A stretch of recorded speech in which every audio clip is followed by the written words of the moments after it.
Hei, bună seara tuturor! Revin către voi cu un scurt video pentru a atinge subiectul zilei, misiunile. Misiunile agenților secreți, misiunea 1, misiunea 2, misiunea 3. Am avut un training fabulos atât pe Europa cât cei care s-au conectat și pe Statele Unite, unde s-a pus foarte mult accent. Mai mult decât atât, de ce este important ca noi să ne atingem misiunile până pe 1 februarie este faptul că toți cei care venim din compania anterioară am primit accesul la platforma Secret pe data de 18 noiembrie. Aceea a fost săptămâna 511 în Secret de plată. Fiecare misiune, misiunea 1, 2, 3, se poate atinge în primele 7 săptămâni de când am primit acces la platformă, da? De când am devenit agent secret. Nu contează momentul în care tu ți-ai activat contul secret, nu contează momentul în care ți-ai plasat prima comandă. Este vorba despre momentul în care tu ai devenit agent secret. Iar dacă intri în platforma ta secretdirect.com și mergi acolo să vezi la profilul tău la My Snapshot, o să vezi că ți arată zilele de când ești agent. Practic, astăzi suntem în ultima săptămână când putem să atingem aceste misiuni. Se pot atinge maxim până pe 1 februarie. Vorbesc de persoanele care au primit acces pe data de 18 decembrie și suntem toți cei care am fost importați din cealaltă companie în compania aceasta, da? Nu vorbesc de agenții noi înscriși în acest moment, da? Fiecare are de când s-a înscris 7 săptămâni să atingă misiunile. De ce este extrem de important să atingi misiunile? Pentru că nu vei mai avea șansa să atingi aceste misiuni niciodată în cariera ta de agent secret. Se ating doar în primele 7 săptămâni și atunci întrebarea este, dacă îți dorești să duci acest business la un nivel înalt, cum poți să ajuți viitorii tăi agenți, viitorii bronz, viitorii royal, viitorii crown royal din echipa ta să-și atingă misiunile dacă tu nu le-ai atins pe ale tale? Cu siguranță vei putea cu suportul upline-ului și așa mai departe, pentru că este un sistem întreg. Însă, ți-ai dori să spui că și tu ți-ai atins misiunile personale? Cu siguranță da. Și atunci ține de fiecare dintre noi să facem pașii necesari să-i atingem. Deci primul motiv, și cred că e cel mai important și puternic, este puterea exemplului de lider. Și eu mi-am atins misiunile în primele mele 7 săptămâni. Viteza echipei este dată de viteza liderului, da? Și atunci vrem să duplicăm cât mai multe misiuni în primele 7 săptămâni ale agenților noștri și noi trebuie să facem acest lucru. Repet, nu mai există altă șansă. Aceasta nu este obligativitate. Misiunile sunt bonus date către noi, agenții ce au la început de drum această șansă să câștige anumite premii pentru aceste misiuni. Mai mult decât atât, pentru a ajuta, și știm cât de important sunt, ca și echipă am pus niște bonusuri fabuloase și cred că cu toții deja știți, s-a făcut și un call special de lansare cu Marius Fulgu, soțul meu. În cazul în care nu știți, puteți să vedeți acele detalii.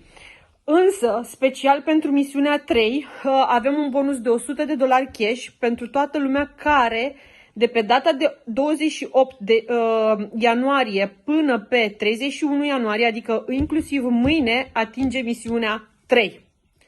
Repet, putem să atingem misiunea 1, 2 sau 3 până pe 1 februarie, dar bonusul care este acum pus pe masă de $100 cash poate fi câștigat de oricine atinge misiunea 3, începând cu 28 ianuarie până pe 31 ianuarie inclusiv. Evident, zilele sunt finale 00:23:59, ora secret, da? Ora secret, Arizona, Phoenix, Arizona, ok? Bun, cam asta despre de ce este extrem de important să atingem misiunile. Acum, cum ating misiunile? Fiecare misiune are de atins un anumit număr de puncte de calificare. Misiunea 1, 500 de qualifying volume, misiunea 2, 800 de qualifying volume, misiunea 3, 1200 de qualifying volume. Atenție, aici a fost și o confuzie din câte am observat, da? Cum se ating? Putem să le atingem 100% din comenzi personale. Oricâte comenzi personale, dar important e aceste comenzi personale să fie în cele 7 săptămâni. Chiar dacă comanda eu am pus-o în primele 4 săptămâni, Important e în cele 7 săptămâni, deci nu dispare comanda, se ia în considerare, da? Pot să ating odată prin comenzile personale 100% să-mi ating aceste volume sau 2 cu ajutorul agenților mei personali. Agenți personali, adică trebuie să scrie în sistem enroll by me, adică de mine, da? Enroll, să fie înscriși. Nu persoane cu care lucrezi, ci agenți personali cu care ei sunt chiar în sistem legați de mine. Și cum mă pot ajuta agenții mei personali? Practic, eu pot să iau de la agenții mei personali maxim 50% din cât am nevoie pentru a-mi atinge fiecare misiune. Pot să iau până la 100% din comenzile lor, adică dacă o persoană are, nu știu, 1000 de, nu 1000 de qualifying volume, hai să zic 600 de qualifying volume, pot să iau 100% din acel volum, da, pentru misiunea 3, de exemplu, sau 2 sau 1.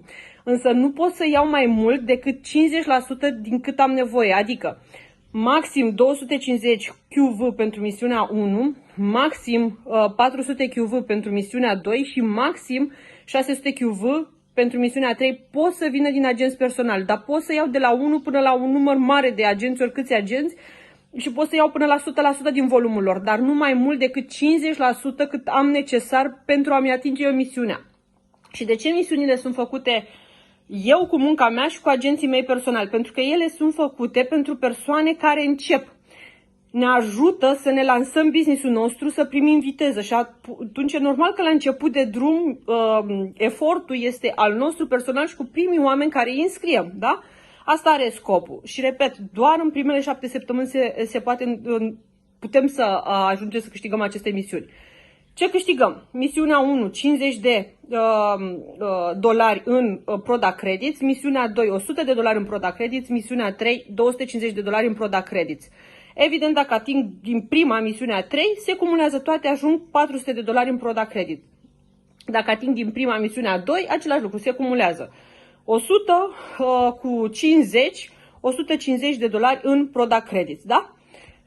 Sper că este clar acum cum ating misiunile, ce recompensă primesc și de ce este important să ating aceste misiuni. Repet încă o dată, nu sunt obligativitate, sunt bonusuri ce se pot câștiga doar în primele 7 săptămâni de viață ca și agent secret. Niciodată nu mai putem să mai obținem aceste misiuni, să spunem că le-am bifat, le-am atins, am luat aceste bonusuri.